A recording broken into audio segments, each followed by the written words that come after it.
take care of me, Simon. You've always taken care of me.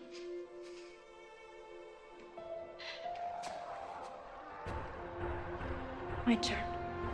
The second part of Natasha Simons' Reconsidering the Feminism of Joss Whedon article focuses on Firefly. Firefly is a space western Joss developed with Tim Minear. It's a civilization in the future based off of the American past, but supposed to be a whole new set of cultures based on the idea that America and China turn into these superpowers conquering everyone before making an alliance. It's a new idea. Keep that in mind. Take my love, take my land, take me where I cannot stand. Fortunately, the main image here just represents a relationship that she finds problematic and isn't trying to turn an antagonist into an example of male dominance. So, yeah, that's cool. She starts out talking about the things she likes about Zoey, but then moves into the things she doesn't like. Which is why the episode War Stories is such a travesty, placing Zoey firmly back in the category of woman rather than warrior. What, she can't be both? War Stories forces Zoey to choose between her captain and her husband. That's an interesting way to summarize War Stories. While technically true, it's about the same as saying that The Wizard of Oz is about a girl committing manslaughter, looting the corpse, and then gathering a bunch of men to go kill her sister. Technically true, but it totally misrepresents everything. In the context of War Stories, Mal and Wash have been captured by a sociopath who is then torturing the both of them. And then when Zoey comes to rescue them, he makes her choose between them, as in he forces her to make a Sophie's Choice decision. I think this is not enough. Not enough for two, but sufficient perhaps for one. So yeah, she has to choose between her husband and her captain, but it's not some grand, she's choosing to be a woman and not a warrior kind of thing. Captain Mal and Wash have a thoroughly embarrassing fight over which of them Zoey will listen to most, making a mockery of the intense trust she places in both of them. Wow, it's utopian. You saw it wrong. Because anyone who was actually watching the show would see that they're being tortured at the time. That was the torture talking, remember? The torture? Captain Mal plays on his subordinates' insecurities as a technique for withstanding torture. Wash! Wash! Listen, first thing when you get back. Listen to me! First thing when we get back, I'm gonna take your wife into my bed. I'm gonna get me a piece of... He makes Wash angry so he doesn't break. He doesn't really mean any of it, and that's proved at the end of the episode. If she bothered to watch that, she would have seen that. Though the fight is portrayed as childish and completely irrational, just to evoke feelings of anger to keep from breaking, it nevertheless elucidates a thread that shoots through the show at several points that wonders quietly and insidiously how Zoey can be a soldier before she can be a woman. Usually after making such an assertive point, one would provide examples to support such a claim. She does not. The conclusion to this thread comes in the film Serenity, where Wash is killed and Zoey permits herself not the slightest time to mourn, going into full battle mode, nor do we get any reaction, verbal or nonverbal, from her for the rest of the film. No. I mean, just no. This proves that she must have just read a summary and didn't really watch the film. If she watched the film, she would have seen that that was completely untrue. To perform an analysis of a show, you have to actually watch it. Not just read a summary, watch it. Doesn't she understand that? She understands. She doesn't comprehend. Immediately after Wash dies, I mean right after he exhales a groan and slumps over, Zoey goes to his side and starts begging him to get up, and Mal has to pull her away so the Reavers don't kill her too. After that point, the crew of Serenity needs to get inside the TV complex away from the Reavers so that Mal can broadcast the signal that will alert everyone about the travesties performed by their government. They're being threatened by both the government and the Reavers that are right there. The Reavers killed Wash. They are right there. Zoey loved Wash so much that she is overcome with emotion, and she has two options. She can just sob hysterically and be a burden, which is an anti-feminist thing, I think. And the other option is she can rein in her emotions and just perform as a soldier, get the job done, and then she can feel later. Are you here? Do the job, sir. And she chooses that option, and I think that's the feminist one, and it's the one that makes sense for a soldier. Even then, she loses control of her emotions at one point and just starts killing Reavers anti-strategically, getting them into trouble, because that's realistic for a human being under that much strain. Once the danger's over, they hold a funeral for the 3 casualties of their adventure.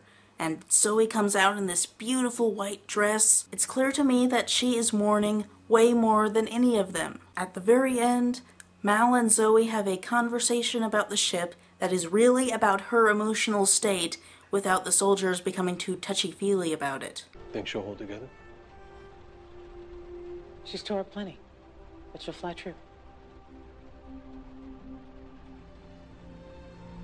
Make sure everything's secure. Could be bumpy. Always is. I'm autistic. I have difficulty reading the complexities of human expression, and even I got that it was about her, not the ship. So yeah, Zoey reacts fully to the death of her husband as would be expected of any normal human being. And on that note, what is up with this inconsistency in the author's expectations of female warriors? I mean, Buffy shows emotion, she breaks down into tears when men betray her, or otherwise shows signs of sadness. And this is an expression of feminine weakness, and Joss Whedon should be ashamed of himself for portraying this sort of anti-feminist portrayal. But then we've got Zoey, who's a female warrior who supposedly doesn't show that kind of sadness, and then she's this apathetic warrior. How dare Joss make such a, so Joss seems damned if he does, damned if he doesn't. This places her decision to rescue Wash instead of Mal from torture and war stories firmly in the strategy department of choices, creating a much harder and walled-off character than we've been prone to envision Zoey prior to this event. But sufficient perhaps for one. You now have... Him. I'm sorry.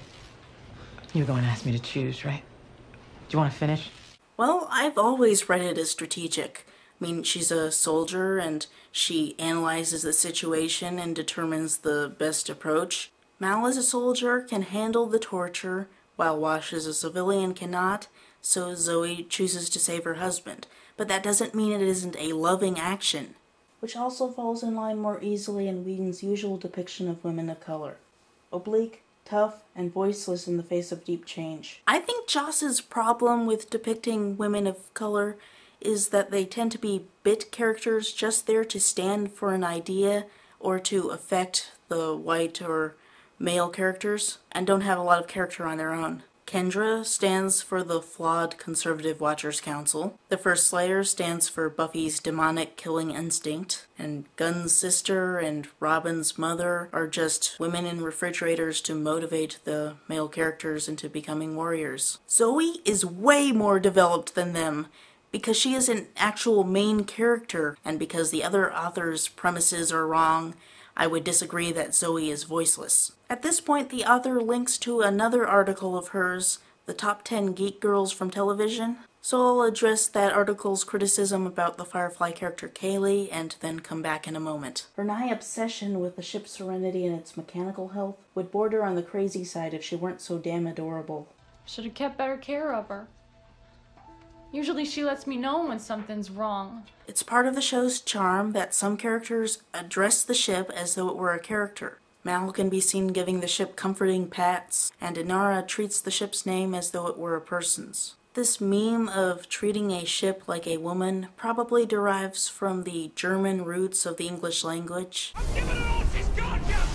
The gendering of a ship as female is one of the few gendered nouns that English still retains, and as a result, in art, ships have been considered female.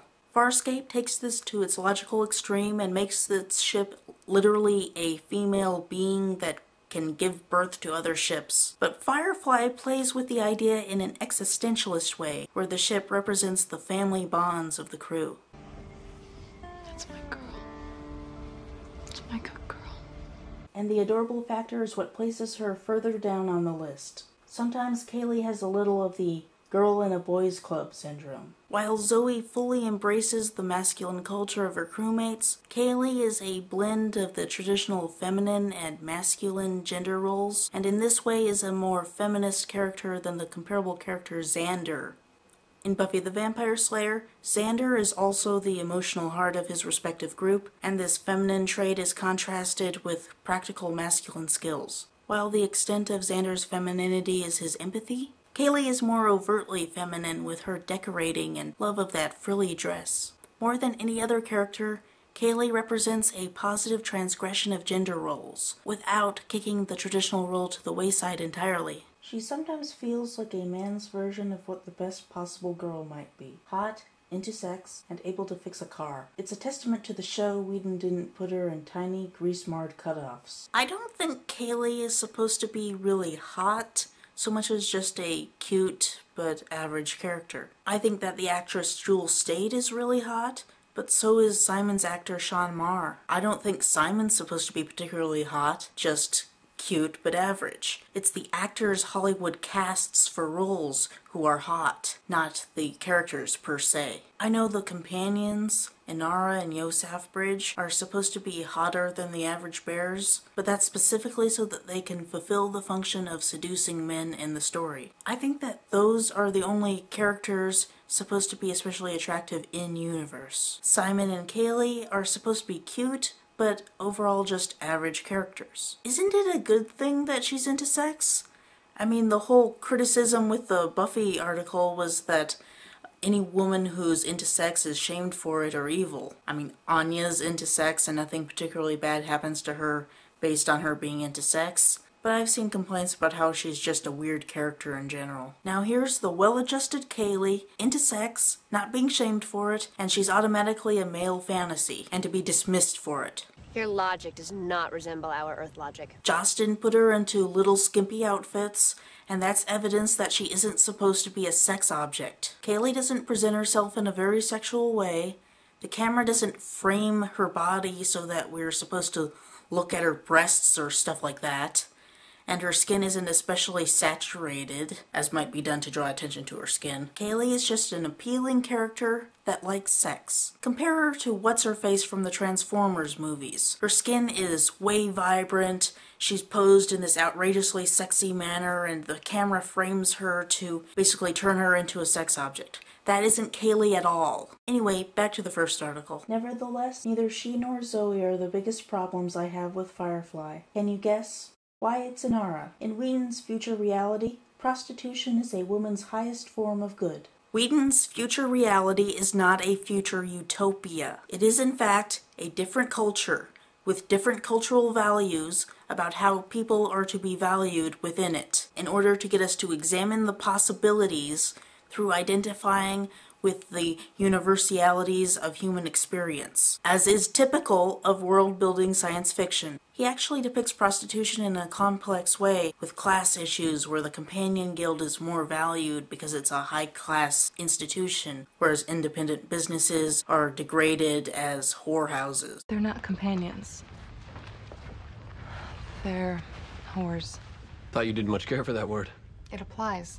Also, trivia, it was not Joss Whedon who came up with the idea of the companion guild, but his wife, Kai Cole. Joss originally planned Inara to be this degraded prostitute, but his wife came up with the idea that she could be this well-respected companion. And you know, Joss put the whole thing together and he didn't have to listen to his wife's advice, so I can understand how it's criticism of Joss when you're criticizing the show. Just something to consider. There's no shortage of mentions in Firefly's 14 episodes of how noble and prestigious Inara's profession is. It's a card the scavengers often play to get out of scrapes, in fact. In Serenity, the companion's home is a glowing and sanctified temple. So then, the most celebrated job a woman can have in the verse is one that caters almost exclusively to pleasing a man in the most sumptuous and zealous way possible. I see it as a commentary on class, of which there is a lot in Firefly. We have over 2,000 workers, mostly indentured. We pay them next to nothing.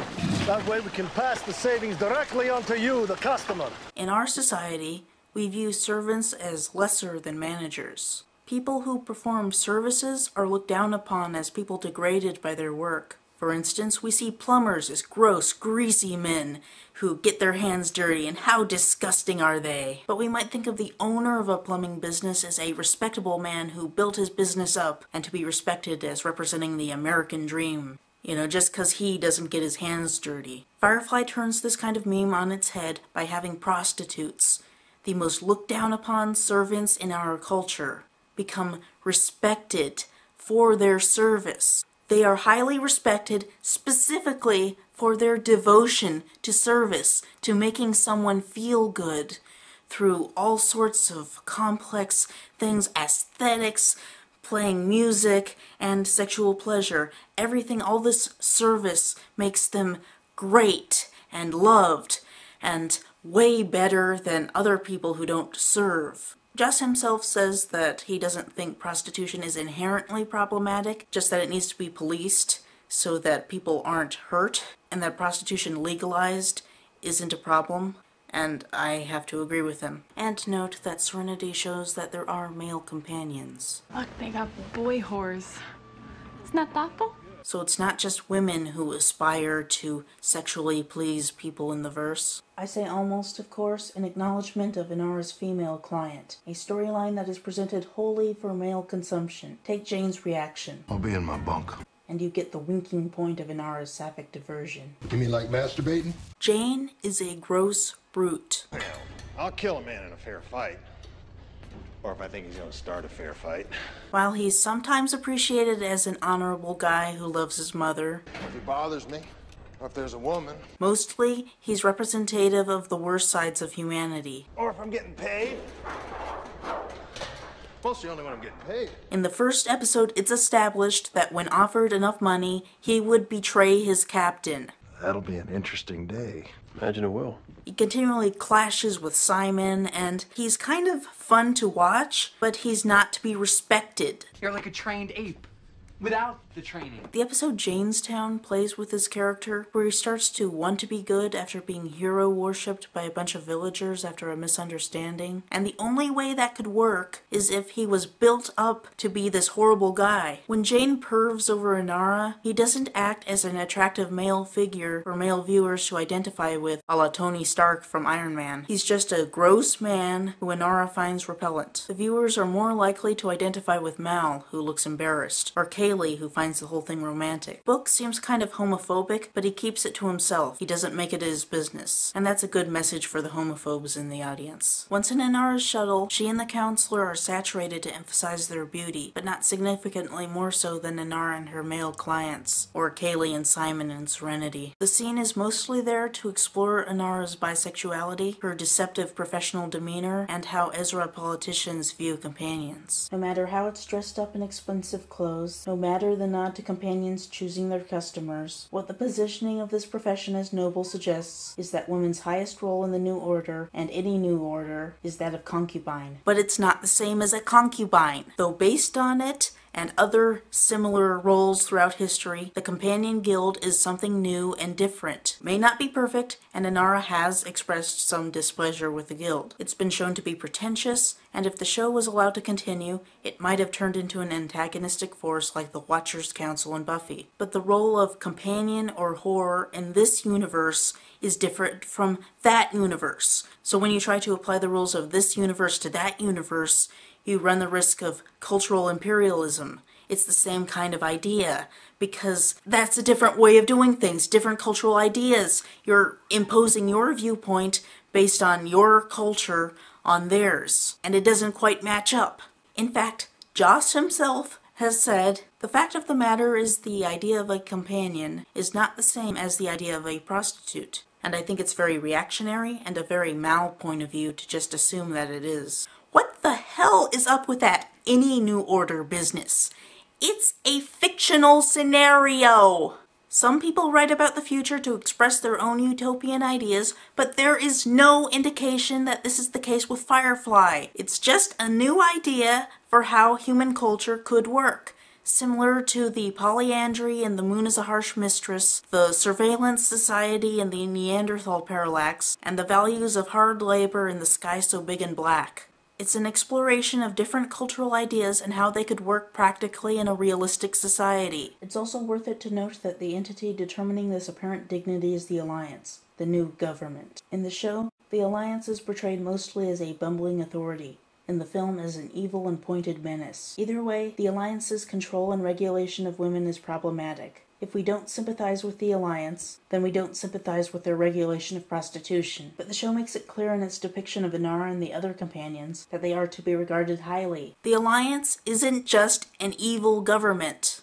It's not that black and white. As the operative indicates in Serenity, the Alliance isn't some evil empire. A la Star Wars. Star Wars is much more morally black and white than Firefly. Star Wars is a very American story about a hard-working religious young man teaming up with a cowboy to fight Nazis. Firefly, though somewhat inspired by Star Wars, it's a ship that made the Kessel run in less than 12 parsecs, is a deconstruction of the Western genre, and it favors moral shades of gray. Mal and Zoey are essentially Confederate soldiers, with all of the themes of fighting for freedom. But though they're interesting characters, we're not supposed to agree with them all the time. Mal is a libertarian to the point of being completely anti-government. That's what governments are for, getting a man's way.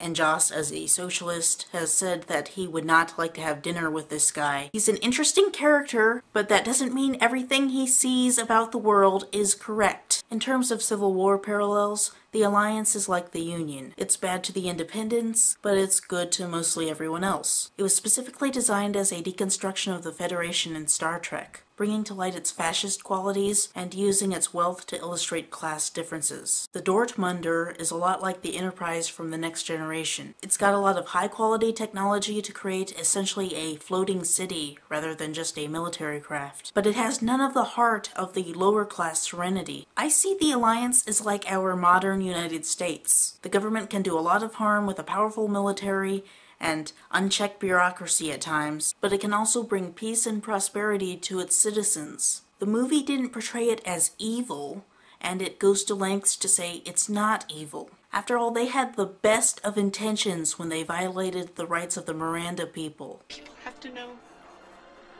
we meant it for the best. That's not good justification, but that means that their hearts were in the right places. They just shouldn't have been meddling with other people's affairs. We're in their homes and in their heads, and we haven't the right. I could see America doing that kind of thing, which is wrong, but not really evil. Natasha Simons has it as a binary choice. If Alliance equals evil, then Companion Guild equals evil. If Alliance equals good, then Companion Guild equals good. But it's not that straightforward. Unlike in Star Wars, where the Jedi are presented as absolutely good and the Sith absolutely evil, and therefore we can criticize the absolutely good Jedi keeping slaves, the cultures seen in Firefly are much more realistically complex. The Alliance does a lot of good as well as bad, just as we would expect from something like America or England or Australia or other countries. Even if it were evil, if the Miranda incident proved that the Alliance was evil, it wouldn't make the Companion Guild automatically evil. If Guantanamo Bay is proof that America is evil, it doesn't mean that the legalization of interracial marriage is a bad thing, just because it happened under the rule of the evil nation. You know, that doesn't make sense. The world is much more complex than this is good, therefore everything associated with it is good, and this is bad, therefore everything associated with it is bad. In fact, the only time Inara's profession is degraded is when a man, Mal, wants a more lasting claim put to her, his own, and asserts his arbitrary requirements and ownership over her. Think about it. Every time Mal has a problem with Inara, he brings up their monetary arrangement for her leased shuttle. That's Mal reasserting his dominance over her, which is presented as romance. Mal is presented as a jerk. Joss would not want to have dinner with him. He's more entertaining to watch than a perfect role model. Mercy is the mark of a great man. Guess I'm just a good man. Just because he's the main character doesn't mean his personality is to be automatically respected. Consider Dexter, the serial killer. So because Mal is a jerk from a particularly conservative planet, he degrades Inara's profession. How's business? None of yours. He's ignorant and reactionary, and he sees being a companion as the same thing as being a prostitute, and so degrades her profession by calling her a whore. He does make a distinction between disrespecting her job and disrespecting her, and he does defend her honor to a dehumanizing client. But he's still portrayed negatively as jerk-like. As for Mal reasserting his dominance, he's just being a butt. He thinks that as captain he can go anywhere he likes, including Inara's shuttle. She reminds him it's hers, he says it's his, she says she leased it from him, he says, well, I'm the captain, I can do what I want, she says, no way. It's a funny back and forth. Mal, if you're being a gentleman, I may die of shock.